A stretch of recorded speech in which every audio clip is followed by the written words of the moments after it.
Filmes baseados em games são terríveis.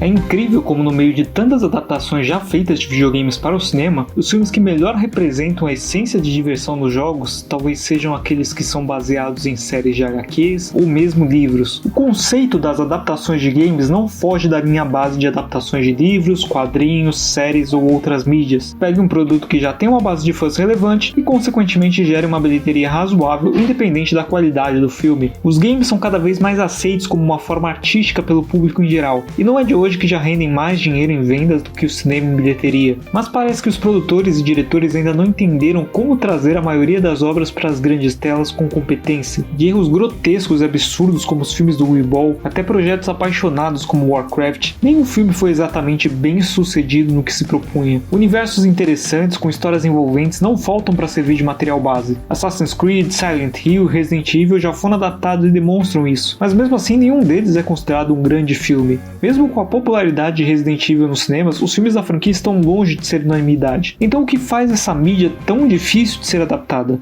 Afinal, filmes de games podem ser bons?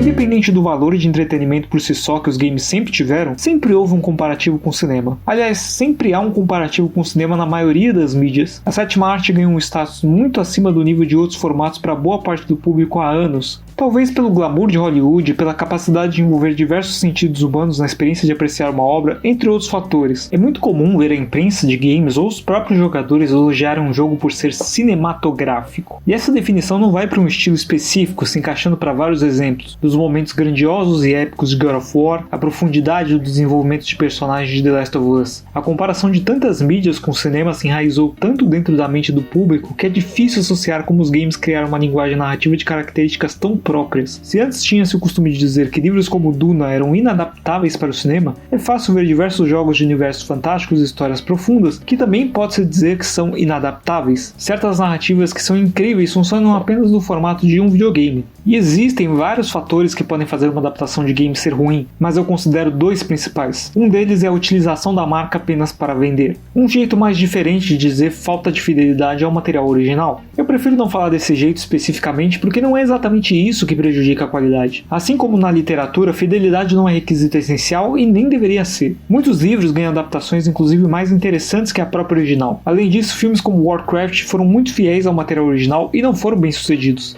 Terror em Silent Hill manteve fidelidade parcial à história e foi muito fiel ao visual, influenciando até nos games seguintes, mas também não é considerado um grande filme. O ponto da utilização da marca é amplo, a exemplo das adaptações de personagens que são muito mais um template do que uma figura complexa. Por mais que tenham história e sejam fáceis de se relacionar, personagens como Mario e Sonic funcionam muito mais como uma base para um universo de jogabilidade imersiva. Isso também acontece principalmente em FPS com personagens silenciosos. Fica evidente como os diretores e produtores não entendem como levar o conceito desses personagens para os cinemas e honestamente não é uma tarefa fácil mesmo. Mesmo personagens mais complexos são muito difíceis de serem levados para um filme de 2 horas, quando nos games você passa 10, 20, 50 horas acompanhando e se afeiçoando aos personagens. E a pressa pelo lucro e a falta de interesse em aprofundamento leva a resultados catastróficos como Super Mario Bros. Ou resultados genéricos como Sonic, que insere o personagem em uma fórmula batida de filme live action com personagem animado, tentando emular um humor ao estilo Deadpool, só que mais alinhado ao formato familiar. Nos anos 90, com as primeiras adaptações dos games, isso era um problema muito mais recorrente que hoje, até porque naquela época os investimentos nessas produções eram nível de filme B, mas no aspecto geral as coisas não melhoraram muito desde então. Mas o principal ponto que as adaptações não compreendem, que leva ao fracasso de várias delas, é se adaptar à falta de jogabilidade. Esse é um ponto muito amplo dentro de um tópico específico que pode ser levado para se debater vários fracassos. Adaptar um livro ou uma peça de teatro é muito mais fácil nesse sentido, já que o público consumidor nessas formas de arte se vê sempre como um espectador dos acontecimentos, acompanhando por uma janela o que acontece naquele universo e com aqueles personagens. E acaba que as adaptações de jogos levam em conta as mesmas fórmulas que essas outras, ignorando completamente o aspecto único que os videogames têm de emergir o público através da interatividade. Isso inclusive desconecta quem já é fã do material original, que vai sempre comparar o filme à experiência de interatividade com os jogos. Por muito tempo, com os gráficos antigos, era natural o desejo de ver algo mais imersivo com adaptações para o cinema, mas com visuais em games cada vez mais polidos e realistas, a falta de interatividade se torna cada vez mais relevante no sentido de ser um ponto ponto negativo. Adaptar games como Need for Speed, por exemplo, onde a narrativa nunca é destaque e sim a jogabilidade, já se mostra uma escolha errada desde o princípio. Isso influencia mesmo em histórias com narrativas mais tradicionais e interessantes, a exemplo da última adaptação de Tomb Raider, que um número considerável de pessoas gostou e inclusive vai ter sequência. Por mais que seja fiel ao game de 2013, muito do que torna as histórias de Lara Croft especiais é a interatividade, pois as histórias dos games em si costumam ser genéricas na questão do conceito, sendo a jogabilidade a cola que une os aspectos e torna tudo muito mais interessante. E no fim das contas, por que o espectador vai preferir assistir aquilo do que ter a experiência da história sendo um influenciador direto no que acontece? Mas então, como filmes de games poderiam ser melhores? Bom, não existe uma fórmula mágica, inclusive se eu soubesse eu poderia estar rico em Hollywood e não aqui debatendo esse assunto, mas fica claro que os aspectos da falta de direcionamento para uma adaptação de uma história interessante e a não compreensão da influência do aspecto da jogabilidade são fatores cruciais. Filmes de games poderiam funcionar melhor muito mais como uma expansão do universo do que uma adaptação da história original. Por que ao invés de mostrar uma história do jogo que já pode ser experienciada através do game, não mostrar outras coisas interessantes dentro do mesmo universo? O que não faltam são universos imersivos e ricos em games que permitem esse tipo de coisa. E isso não é nenhum segredo incrível a ser aplicado, poderia ser apenas o primeiro passo para as adaptações de games se direcionarem para algo mais interessante. Afinal, elas não vão parar de acontecer. Filmes de games podem ser bons?